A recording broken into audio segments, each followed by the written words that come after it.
Hey everybody, welcome to the Cosmic Dispatch. This is Corey Nakasue. I'm your host, and we're going to be talking about Scorpio season plus the month of November. We're going to do a short November forecast, focusing on the upcoming Mars-Pluto opposition and Pluto's last days in Capricorn.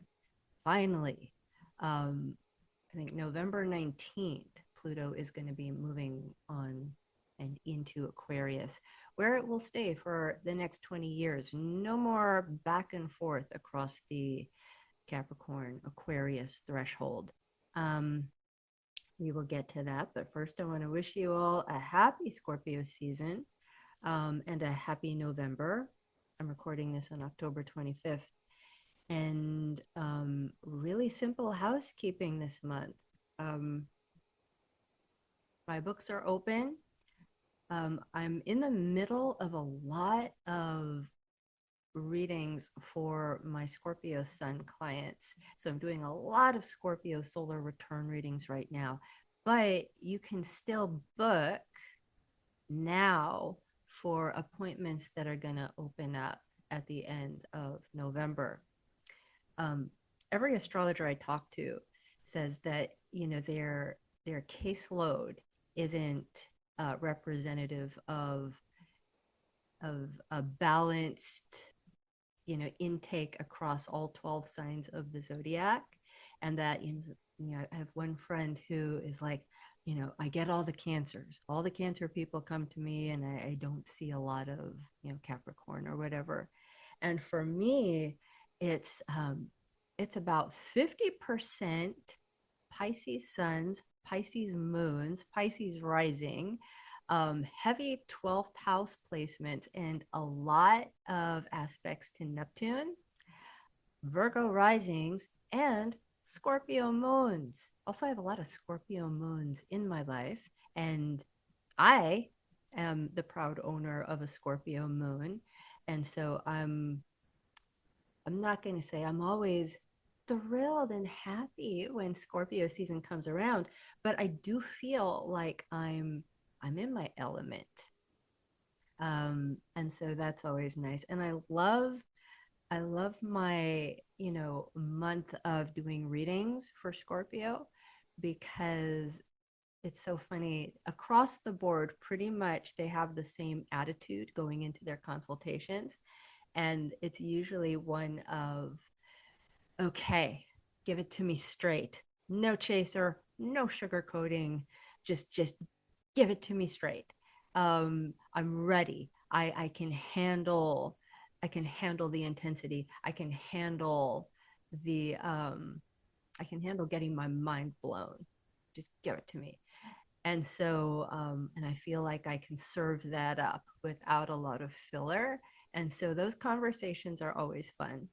And also, I'm recording this in Kingston, New York. That's about 2 hours north of New York City. So I'm up in the woods. For the past week, we've been having 80-degree weather, or at least it's felt like it. The sun has been out. We're getting peak leaf peeping season. So it's absolutely gorgeous. And I've been trying to do as much as I can outside. I've been doing consultations outside, been writing outside. I usually get to the woods about once or twice a week for about an hour. And this week, it's been every single day for maybe 2 or 3 hours. And let me tell you, I feel regulated. Um, like the sunshine, even though I know it's freakishly warm and that's not a good sign, but the sunshine mixed with just the just the beauty of nature, as corny as that sounds, has really put me into my body. So I'm like trying to keep that up. And so if you are having trouble these days, staying out of your screens, out of all the things going on in your mind, and if you've been having a hard time just like feeling grounded and in your body, and you're having any of this sunshine, like get out there, get some dirt underneath your feet, get some dead leaves underneath your feet. Um, it it really is regulating. I don't know what other word I can use.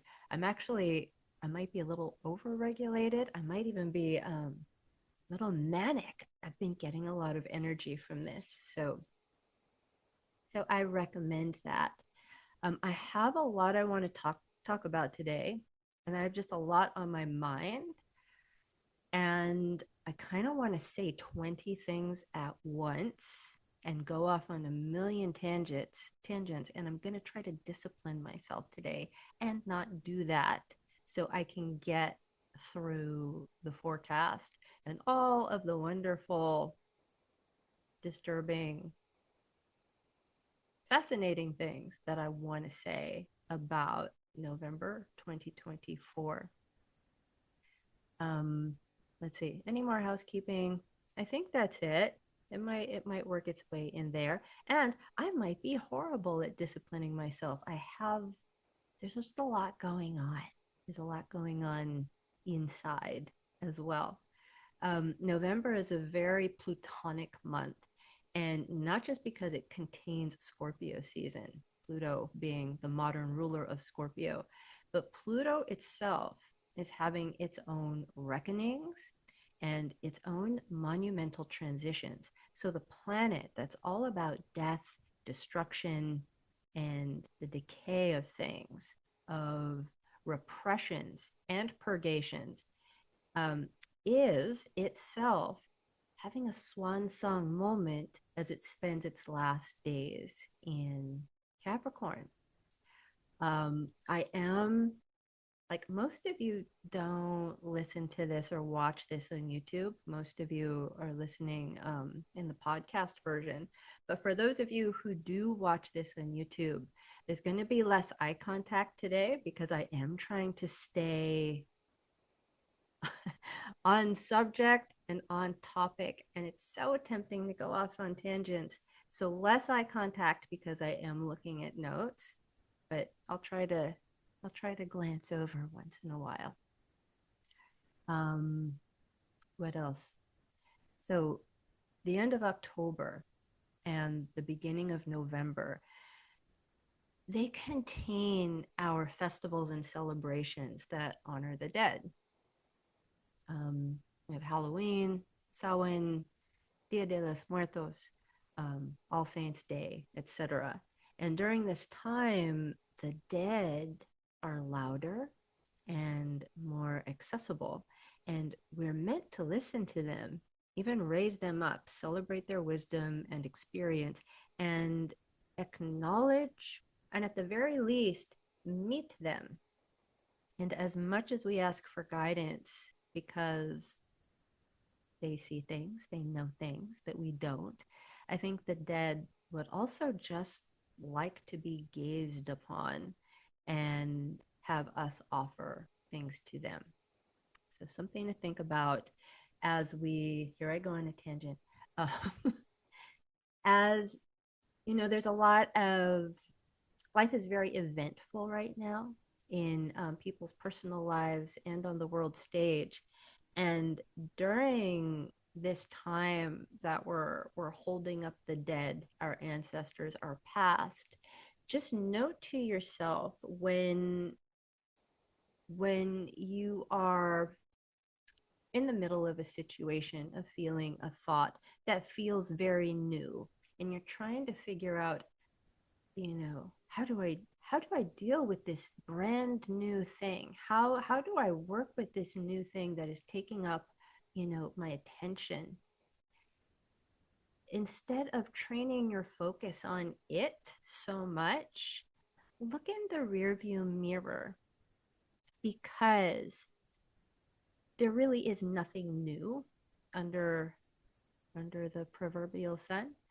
Um, Everything comes from somewhere, and when we look back, when we backtrack, trace our steps, look at the history of an event, of a situation, of a feeling, of an idea, There is a lineage. And if we go back and we try to understand the process of this event that's like now right in front of our face, we can learn so much more about it. We can understand it so much better because nothing emerges spontaneously out of nowhere.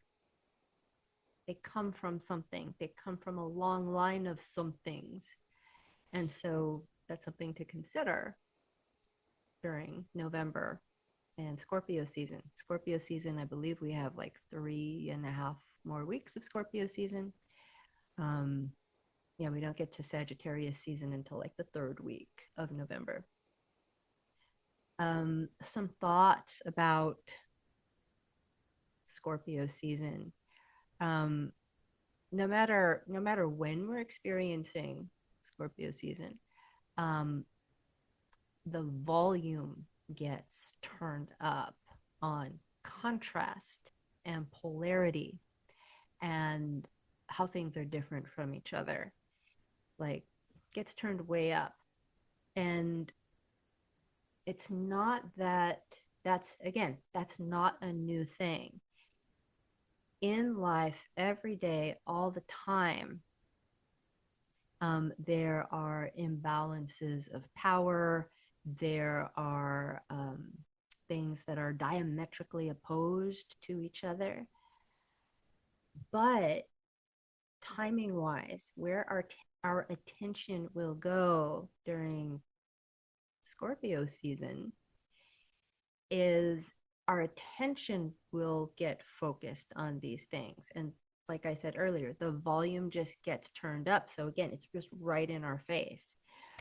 Whereas these things that have this kind of tension, generally speaking, like when it's not Scorpio season, they're there, but they're experienced as maybe more subterranean or more subtle, or that's just not where our attention is. And so right now it might seem like, you know, we're looking at like cloud formations in the sky, or like formations of birds or fish. This is just something that popped into my head right now. And it might seem like everything is coalescing and taking shape as in like two opposing forces. And it's not that that is happening in real time, I don't think. I think we are just seeing it. It's the observer who is changing. So something to think about there. Um, Another thing I think about with Scorpio season is this quote from Charles Bukowski. Um, Something like, find the thing you love and let it kill you. Um, which is, it sounds self destructive, and it is. But I think what I wanted to say was it sounds bad. It sounds like kind of bad in a good way, which is kind of a Scorpio thing. Um, but when you think about that sentence, find what you love and let it kill you, it speaks to, possibly things like compulsion and obsession. These are very Scorpionic types of states. But what's underneath that I think is even more key to Scorpio is this annihilation of something so that two things can merge. And in like a spiritual context, if I'm finding what I love and letting it kill me, what's being annihilated is me. and maybe not even like necessarily me, like my body, but definitely when we're talking about like Scorpio in a spiritual sense, we're annihilating the ego. And so if I'm loving, if I'm letting what I love kill me, I'm annihilating the ego, and that leaves me with love so that I can become and completely merge with love, as if ego were the thing getting in the way of that merging. And you can substitute love with whatever, passion, creation. And I think that's one of Scorpio's main jobs. It sounds a little bit like Pisces, where Pisces wants to dissolve the things that keep us separate so that everything can achieve union. Scorpio similar, right? They're both water signs, but Mars rules Scorpio. And so we're still, doing this thing where we're trying to get rid of the the barriers and the obstacles that keep us from union. And as we know, union and deep merging is what creation is, creation, co-creation. But since Scorpio is ruled by Mars, it's doing it with force. So with Pisces, we're doing this with dissolving and just kind of things bleeding into each other. Scorpio is penetrative. In fact, it will look at a barrier or an obstacle. And if you can imagine this, that barrier or obstacle slowly turns into like a target.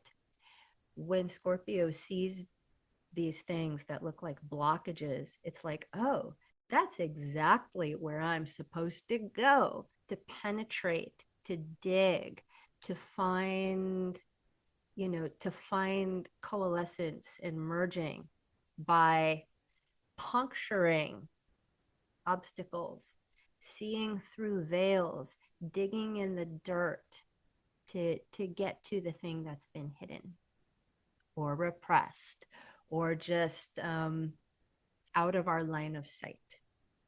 So something to think about when thinking about Scorpio. Um, and also, this gets into some Pisces Scorpio territory as well. There's when we're dealing with Scorpio, often we're dealing with the sense of total power and being powerful and being at the mercy of that power, being powerless. And surrendering to forces that are beyond our control, which is a very difficult thing to do because the ego wants to feel like it's in complete control all the time. That gives us that false sense of security. If we admitted how how the the lack of control we have honestly on a day-to-day basis when it comes to just doing very ordinary things like human beings are fragile.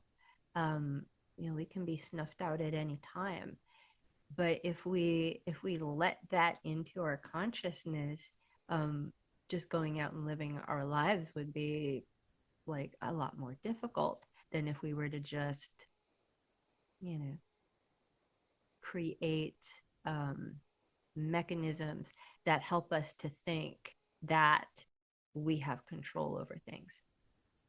This is an element of Scorpio as well.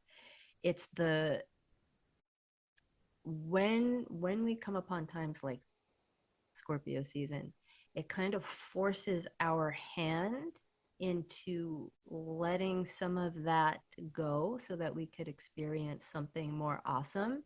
But if we're going to experience something really awesome, you know, that's a that's an expensive experience. If you want to experience something really thrilling or profound, you have to give something up. And with Scorpio, it's that sense of control. It's losing, it's losing the illusion of safety. But then if you do that, you get to merge with something truly awesome is the reward for that. And that's why things like sex fall under the jurisdiction of Scorpio, because that's the whole thing, right? You can't come into that kind of intimate union unless you surrender. Like, you know, everyone who has physical sex knows that without surrender, there is no orgasm. I think what in French it's called what la petite mort, little death. You can't fully merge if you're holding on tight to your sense of control. You must surrender. And then when you do surrender, this is, you know, this is how babies are made. Um, so you get the brand new life from the little death. And this is another like Scorpio trope as well to think about. Feel like, you know, um, orgasm, the word has a lot in common with other like peak peak state words like zenith, or, and I really hate this word but I'm going to use it because it's part of the example, like climax. And I think I have a thing about that word because in the 70s, I grew up in the 70s, um, that word was used a lot for orgasm. And I think I even heard my parents use that word. And so now every time I hear the word climax, even though I understand it could just be like a peak type of thing, I get a little icked out. I'd much rather use the word orgasm. Um, but again, these zeniths and climaxes, these moments where we reach the very pinnacle of our sense of control and then drop it. And that's when we have these ecstatic, like awesome, erotic merging experiences. So that's another bit of Scorpio. Um, yeah, those are some things I was thinking about this morning about Scorpio, and I'm gonna go back to my notes. Um, and I want to stay with where I was going with the dead, which you can't talk about Scorpio season without bringing in the dead. And for those of you who don't believe in ghosts or talk to spirits, ghosts of all different kinds are louder and more accessible now. And I'm talking about these other forms of ghosts like memory, histories, buried pain, buried potential, repressed desire, repressed guilt, and even repressed joy. Astrologically, November is a time when these things haunt or erupt or just want to be seen, felt, witnessed, and again, met. Um, from the perspective of Pluto as the modern ruler of Scorpio, I think I just said Mars is the traditional ruler of Scorpio. But from the perspective of Pluto, there is nothing really to be fixed or changed. Pluto is kind of the end of the road of this is just how it is. And again, accept it, surrender to it, and then somehow when we accept and surrender to it, that's when a change begins, a transformation, a regeneration, or a rebirth. which, what I what I was just saying about the Bukowski quote, um, find what you love and let it kill you. It's that same idea of taking something to the end, depleting it, completely annihilating it. And once that happens, then the regeneration can happen. And with Scorpio, this is interesting. And I feel this as someone who has a lot of Scorpio stuff in their chart. When Scorpio like maxes itself out, it doesn't get more tired. In fact, it needs to max itself out to get more energy. And that's what I find. And it's only if I'm like doing something I really want to do. And I've noticed this across the board with other people who have a pronounced Scorpio signature. If they're doing something they really want, like love is a motivator, passion, curiosity, that they will work themselves into the ground on something. And when they come to the end of the road, like they've maxed something out, completely depleted, there's like a surge of energy that replaces it. And so if you have a lot of Scorpio types of rhythms going on in your life, in your chart, um, I think certain people are set up to go through that type of rhythm of taking things all the way to the end of the line. And when it seems like that might be completely self-destructive, it actually makes them stronger, which is, I think, one of the coolest things about Scorpio. I went on a tangent. Where was I? Um, but yes, so going back to ghosts and memories and everything that's been hidden or everything that comes from the past, um, those are the things we want to reconnect with, or again, just meet. We're not trying to like do too much with Scorpio.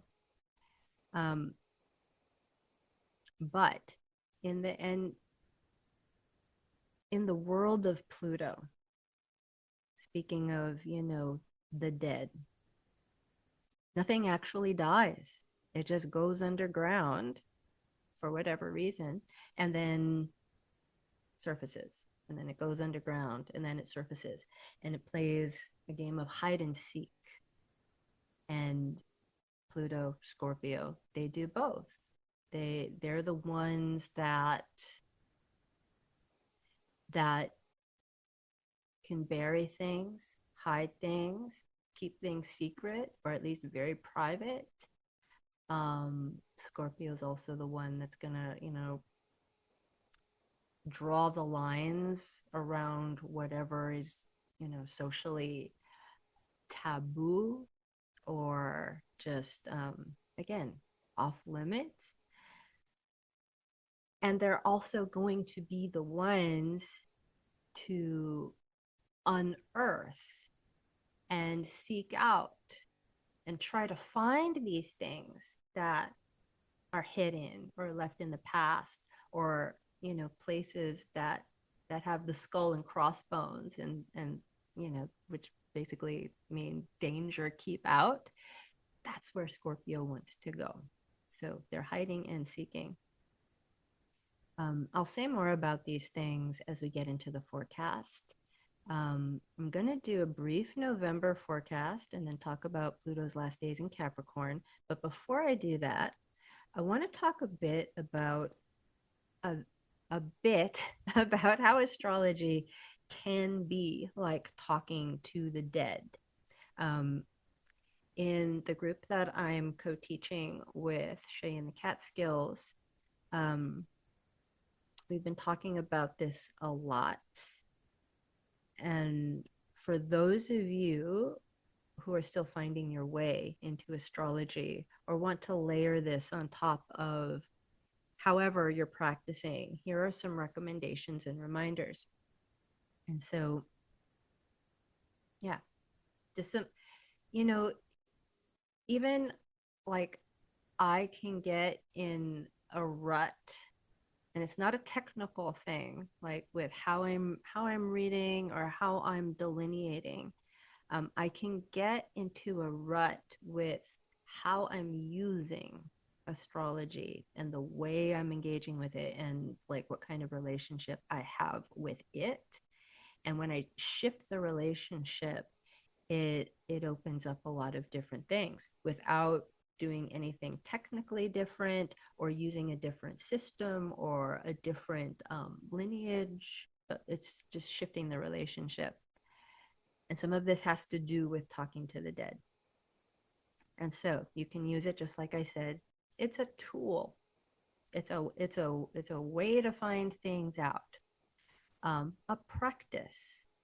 And then here we get into more of a people centric history, right?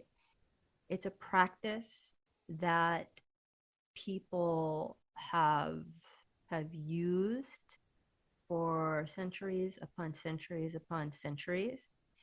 And when we study the way our ancestors practiced astrology, and then we're developing our own personal practice, we are actually in conversation with how people, our ancestors, experienced the world and the sky and themselves. And then approaching it that way, we can we can connect with a different time.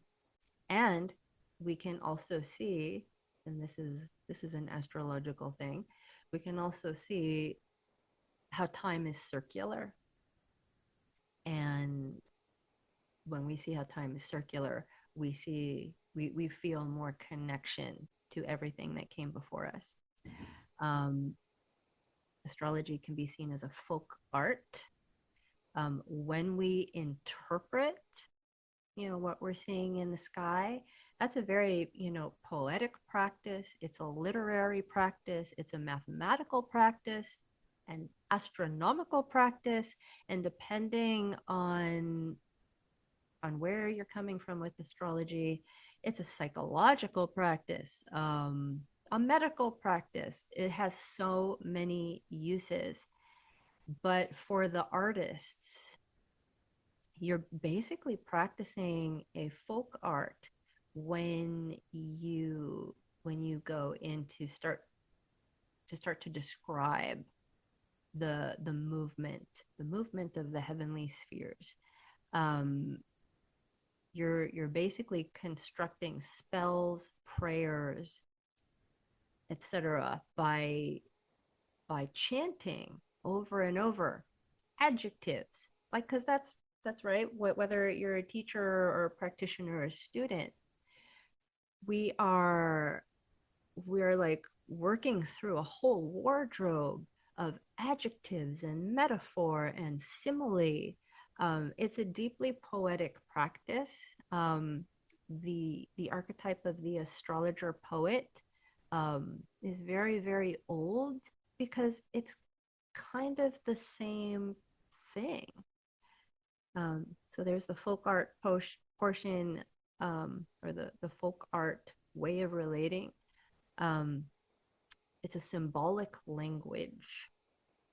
So again, working with language, the language of symbols, making it a linguistic practice, divination, and actual stories from the ancestors. That's where we get a lot of our archetypes. A lot of these archetypes were told over and over again and rehashed and changed and altered, things added, things taken away. But a lot of the kernels of these stories um, have survived all all of the times they've been translated, which is why these stories are powerful. Stories in general are very powerful. We can look at astrology as a knowledge system, a way to organize multitudes of information, and a way to relate them to each other that that doesn't that actually creates some kind of meaning because it's a knowledge system. You have some handles to work with when you're trying to integrate or synthesize a lot of different pieces. The Rosetta Stone of philosophy. People used astrology to begin to form ideas about what life means, how to live it, ethics, morals, right and wrong, good and bad, beneficial, detrimental. Um, so I've heard it referred to as that, and I really like that one personally. The invisible architecture of life, self explanatory.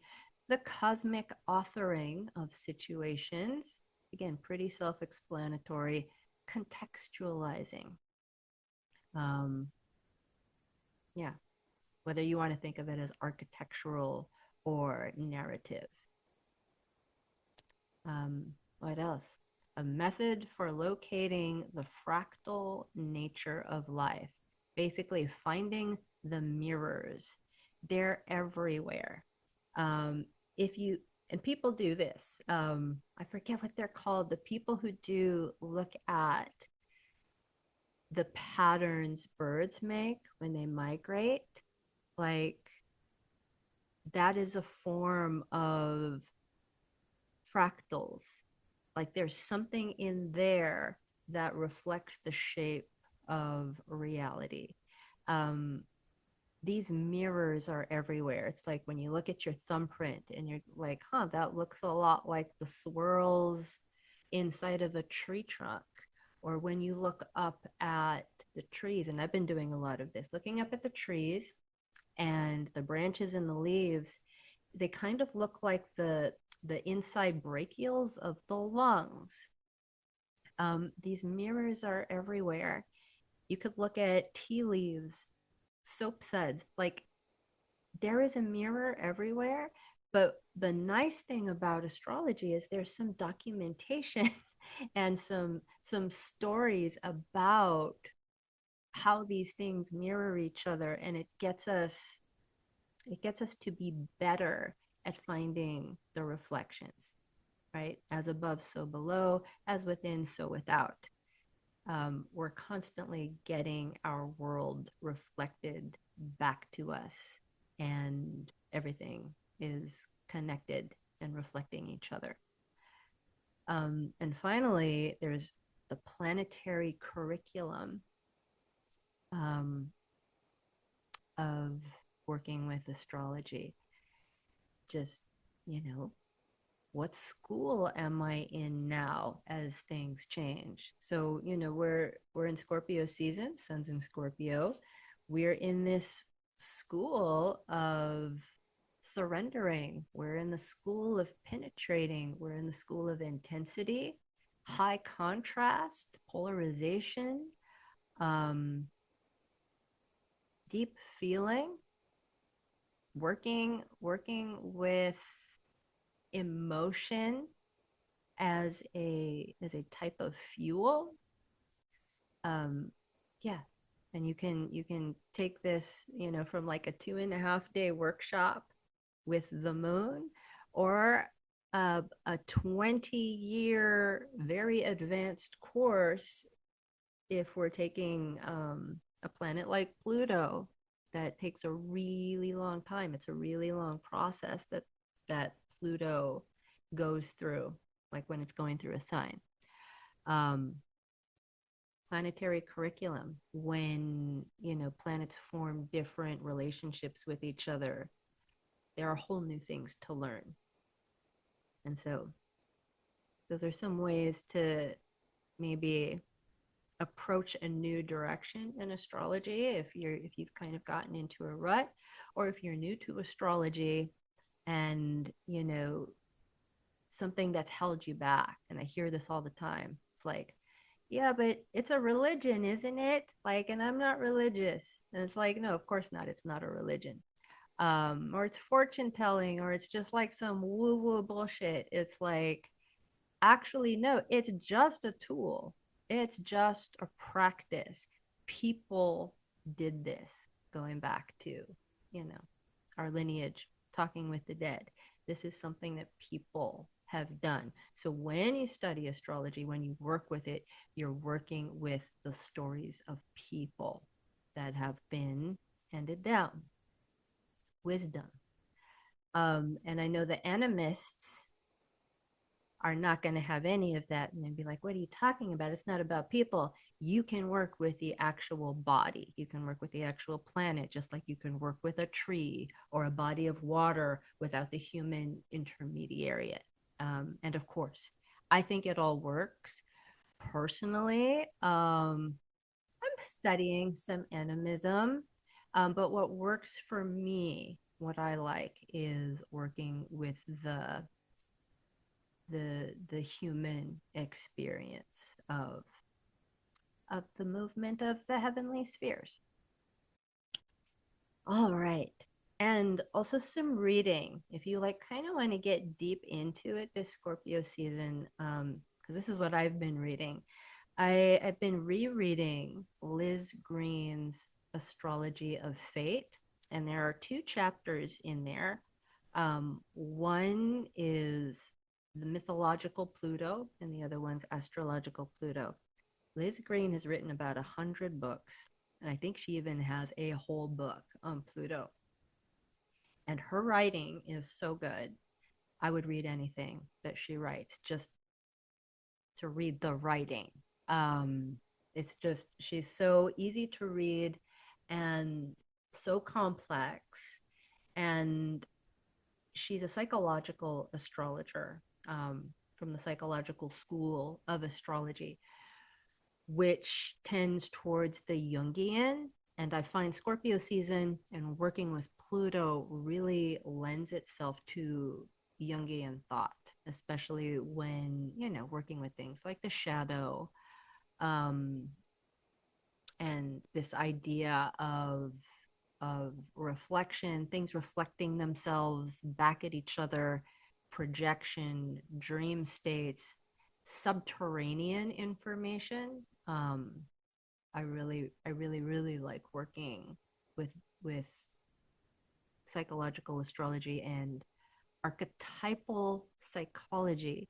So I would recommend Liz Green if you want to like go deeper into this stuff during this season, and also of course the work of James Hillman, who, and he's written about 100 books as well. Like they're both very very prolific. um yeah, I think that's all I want to say about that. And so let's get into the forecast.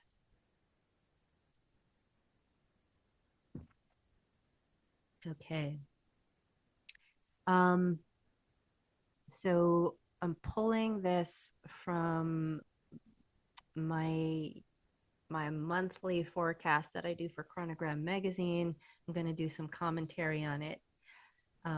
But I titled the month of November "No Holds Barred." So for all of you wrestlers out there, you know what that means. Basically means you can do anything you want. Um, so here we go. November hosts both Scorpio and Sagittarius, two signs known for the transgression of boundaries. In the case of Scorpio, it might see limits as targets to penetrate with its indefatigable will. Sagittarius tends to spill over limits with acts of excessive bravado and appetite. We will likely see both characterizations this month in ruthless power grabs and sloppy, cartoonish hubris. And I chose the word hubris specifically as it pertains to Pluto because, and by Pluto, I also mean Scorpio, um, because in some tellings, hubris was a sin on par with murder. If you deigned to think you were as powerful as a god, part of your punishment was to be humbled and really feel your own powerlessness. Now, in the age of self-empowerment, when we center the human experience of life, we might be like, oh no, that's so awful. Like, you can't rob people of their power. People can do anything. Humans can do anything. We have unlimited potential, etc. Well, should we? I don't know that we should. When you take into account how humans have abused their power over the land, nature, other people, animals, and even over time itself, like trying to, extract things from it, make things work out in their favor according to, their will. Um, should we? Should we have unlimited power? Should we feel like we can do absolutely anything we want to do?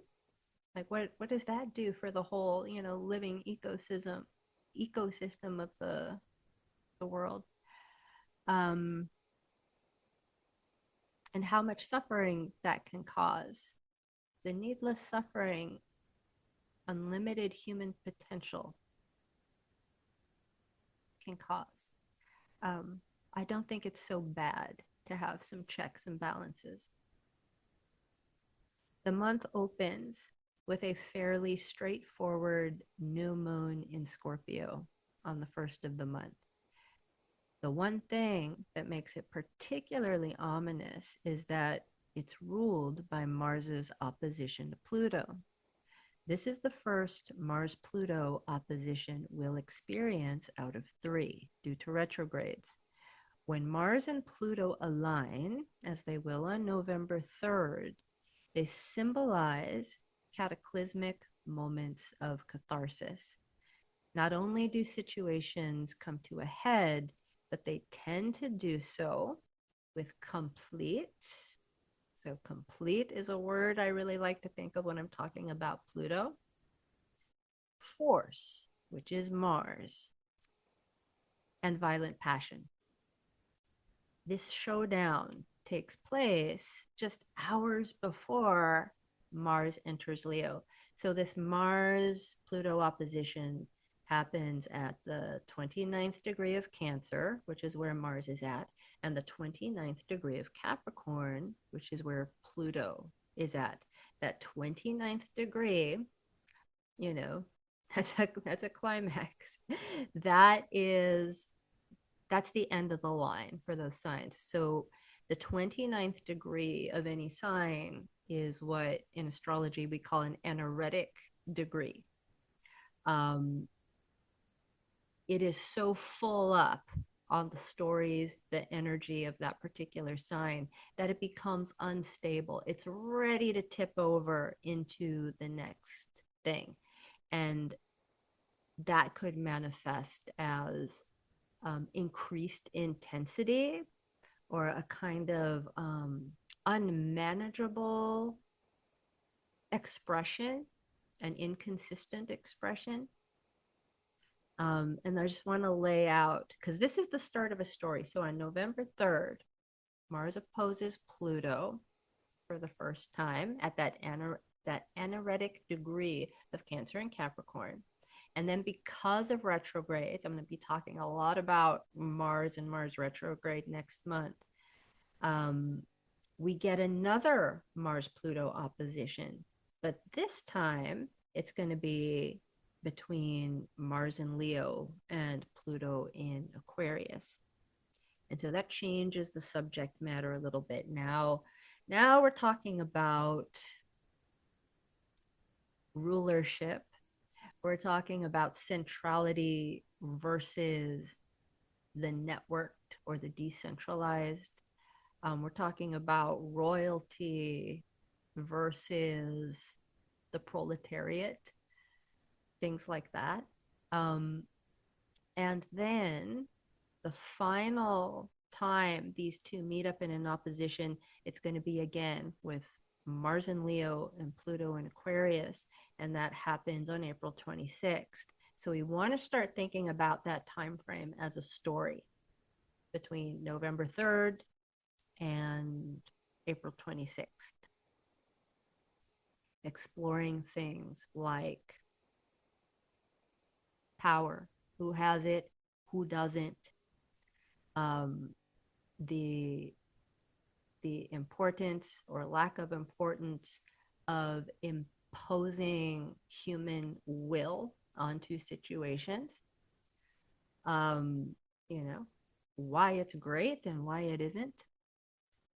Um, and honestly, like, I think we might be of very many different opinions about world events, but I think like one thing we can agree on mostly, I might be wrong, but the power situation in the world, and this could even like be in your personal life, this could be in an intimate relationship, this could be in a family situation, something at work, but these questions of power are really really up for review and right in our faces. And with respect to, or what I'm seeing in the world, I'm seeing people who really want to hoard and maintain and increase their power exponentially at the cost of fucking the entire planet. And so here we go back to the Bukowski quote, find what you love and let it kill you. Um, and that can be this can be a beautiful thing, right? Getting rid of the ego so you can merge with things that are really generative and passionate and filled with love. So the flip side of that would be like, well, what if the thing that you love so much is power? What happens then when you love power so much that you're not destroying yourself, but you're willing to destroy the world rather than share your power? And that's kind of what I'm seeing. I think that's really, for me anyway, that's coming into sharp focus, that there are people who are so in love with their own power. I mean, they're not going to destroy themselves, they're going to make other people powerless. So that's a flip side on that Bukowski quote. And there's a flip side to everything. And that's what we practice when we practice astrology, practice seeing how there are horrible things in things that look quite good, again, for some people, and how there are beautiful things in that beautiful things can emerge out of horrific situations.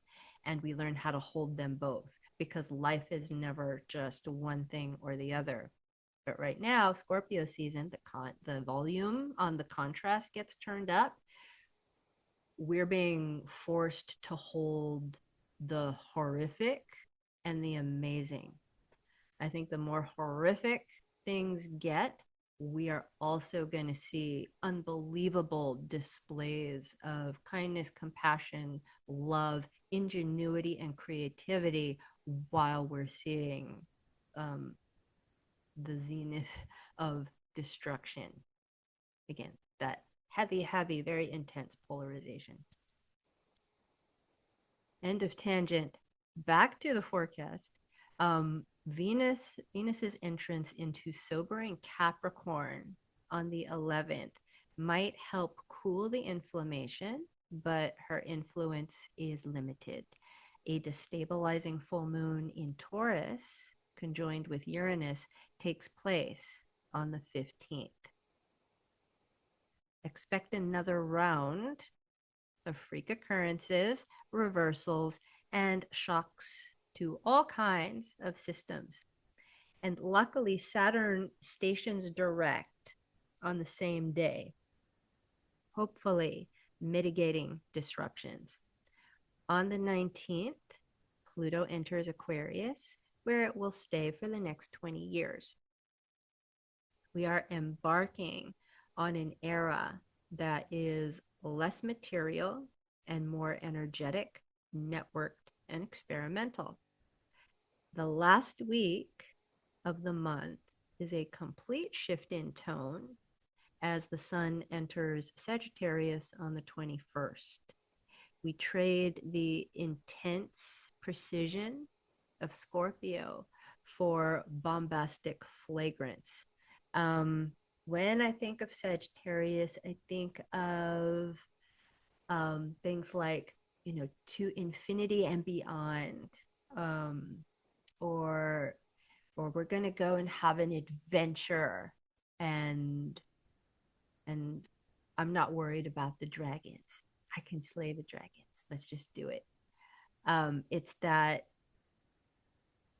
it's that beautiful, um, optimistic, I see no limits type of energy, and that can be really wonderful.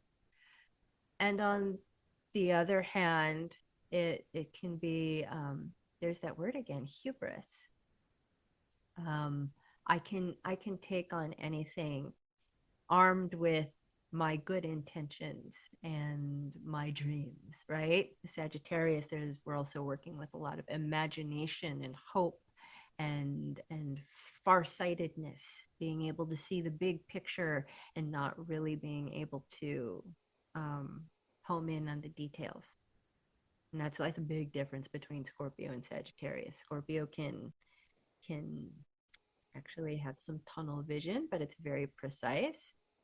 Scorpio energy is good for, like, I was talking about Mars-Pluto, like, you can use Mars-Pluto for things like unrelenting research, um, like serious focus and being very precise with what you're doing.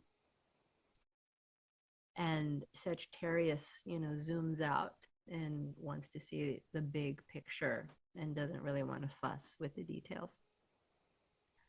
Um, and yes, there is more to Sagittarius than just being loud, but loud and big and buffoonish. And these are some things, some of the delineations for Sagittarius.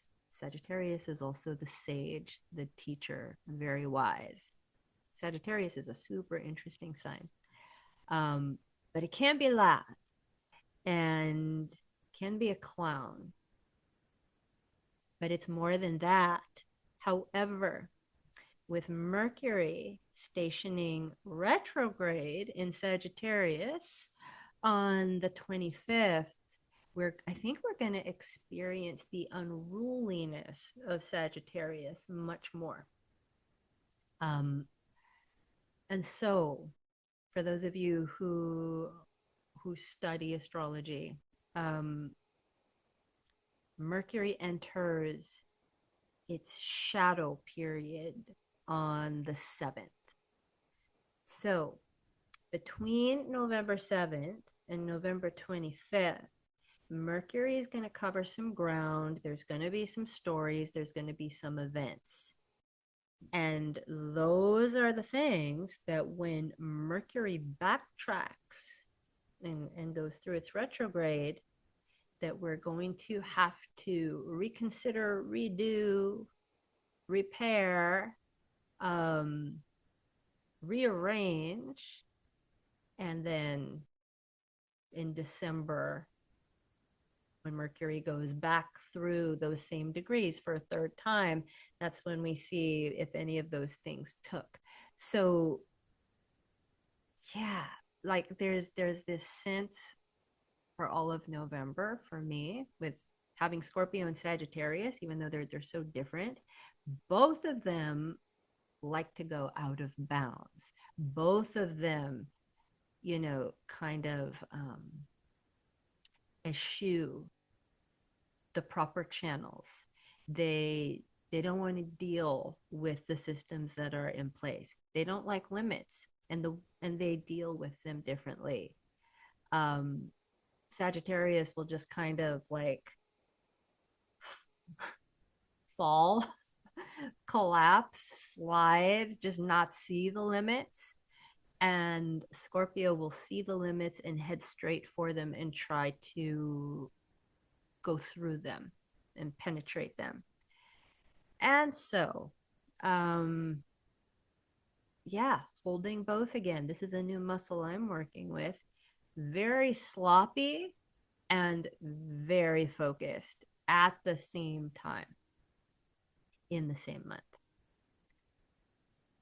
I think I will stop there for my delineation of November, and then I'm going to move on to Pluto's last days in Capricorn. It's the end of an era.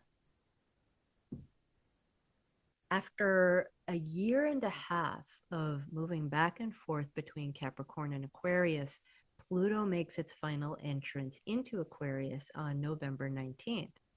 After that, it stays in Aquarius for 20 years, marking a new era.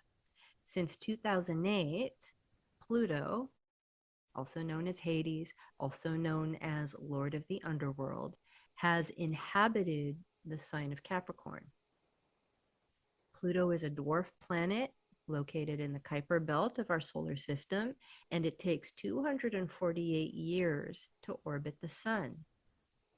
Being such a slow mover, it represents long and thorough processes of irreversible transformation.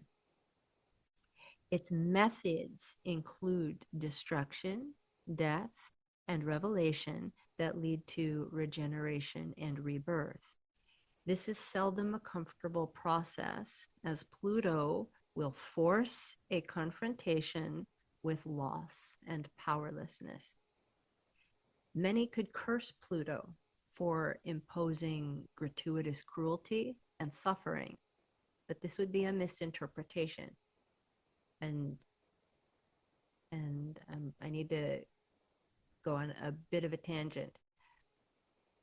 I don't think cruelty is necessary. I don't think suffering is always necessary, especially when we are talking about world events.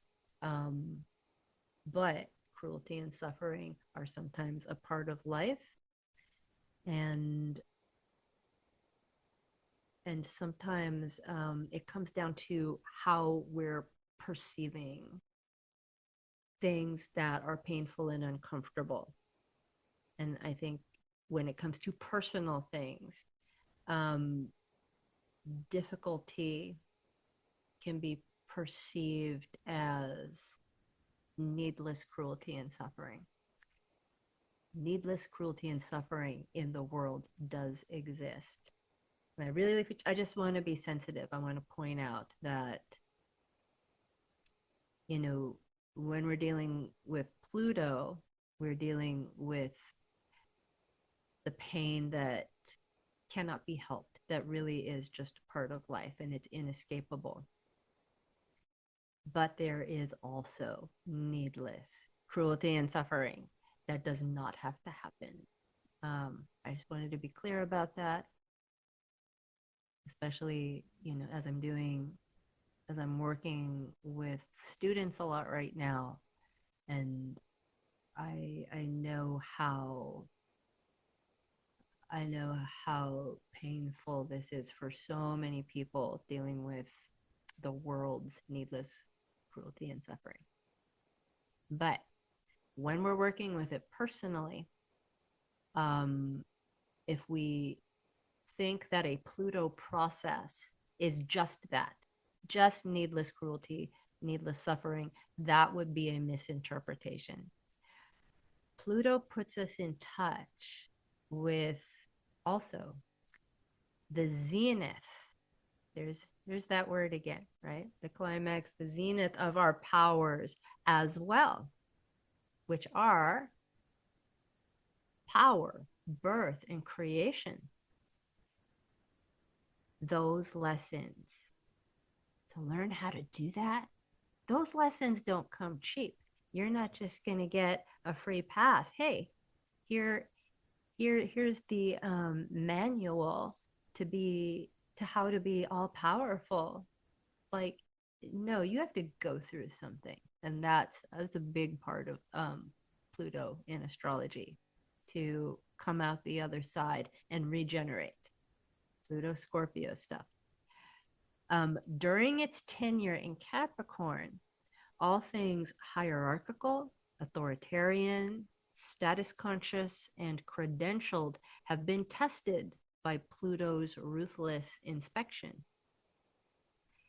Among Pluto's other duties are uncovering decay, corruption, stagnation, and infection. It exposes the underbelly of all it touches and shines light into shadowy corners of our individual and collective psyches. In this way, Pluto can be quite healing as it purifies what is toxic and clears the way for new and healthy growth. Over the past 16 years, corruption has been unveiled at every level of global government, our carceral systems, our judicial systems. Need I go on? We've witnessed corporate greed to the level of endangering the planet and the health of all beings. Capricorn is a sign that is highly cognizant of how society is organized. When Pluto trains its gaze on the underpinnings of society in the USA, it finds a wobbly foundation that keeps extracting from itself to build its own mythology. The projection of power and control without the substance to support it is a shadow side of Capricorn. The last 3 years of Pluto's journey through Capricorn have been especially significant for the story of the United States of America. Due to retrogrades and its snail's pace, transiting Pluto has been hovering around the degree of its placement in the nation's horoscopic chart. Effectively, when a planet returns by transit to the place it was when we were born, an old cycle completes and a new one begins. The character of the cycle resembles the character of the planet. So in the case of Pluto in the United States, we are closing the books on 248 years of certain ways of holding and expressing power and control. Over the next several years, we'll begin to see glimmers of new possibilities opening up. Pluto has already made 2 ingresses into the sign of Aquarius, the first time in March 2023 and the second time in January of 2024, before retrograding back into Capricorn. And each time it did, we got small previews of the topics that Pluto will address when it finally commits to its work in Aquarius. So in Aquarius, Pluto will begin to pick at the dark side of information technologies, science, social networking, and progressivism, to name a few. It will ask about the drawbacks of infinite progress and living up to social ideals versus individual imperfect human need. One of the most interesting features of this particular transition from Capricorn to Aquarius is that we're moving from one expression of Saturn to another. Saturn is the planetary ruler of both signs, Capricorn being the feminine earth expression and Aquarius being the masculine air version. In both contexts, Saturn is a gatekeeper. On one side of the gate is Capricorn, which is the tried and true, the sturdy, the material, the familiar. And on the other side is Aquarius, the experimental, the disruptive, and the unknown. Both sides, while very different, work with limits. Capricorn works with the limit of life in a decaying body and the finiteness of our linear time, or the finitude. Is it finitude or finiteness? Anyway, you get it. Um, and by immersing its experience in the physical world, death gives life meaning. Now, Aquarius seeks out limits for the sake of surpassing them. It consistently breaks whatever container it's in with its ability to envision something better, always better, more perfect, as if it came directly from the mind of God. As Pluto sits at the threshold between these two signs, it leaves Capricorn forever changed. Small tangent here. The signs themselves are always evolving. And when a sign is touched by Pluto and goes through that very long, very thorough process of transformation, um, we see that archetype differently. Um, the archetype expresses differently, and just in the consciousness of humans, those stories live differently. So they change. Like we're not dealing with the same set of delineations and symbols as we were 1,000 years ago. I just wanted to throw that in there.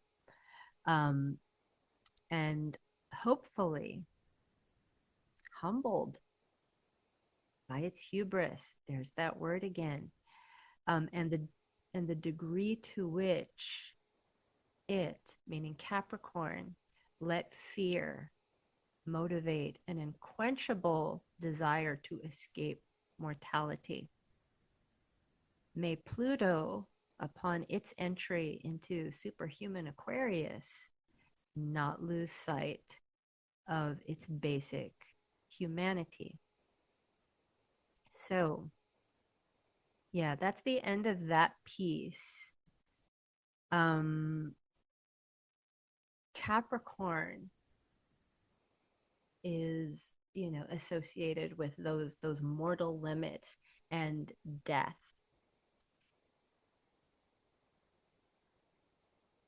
That, you know, when Pluto goes through a sign, it's excavating a lot of those shadow sides. Of course, we all know Capricorn does amazing things. It does amazing things that are essential for for us living like a full life. Like a lot of things don't happen without Capricorn. Um, but one of the things Capricorn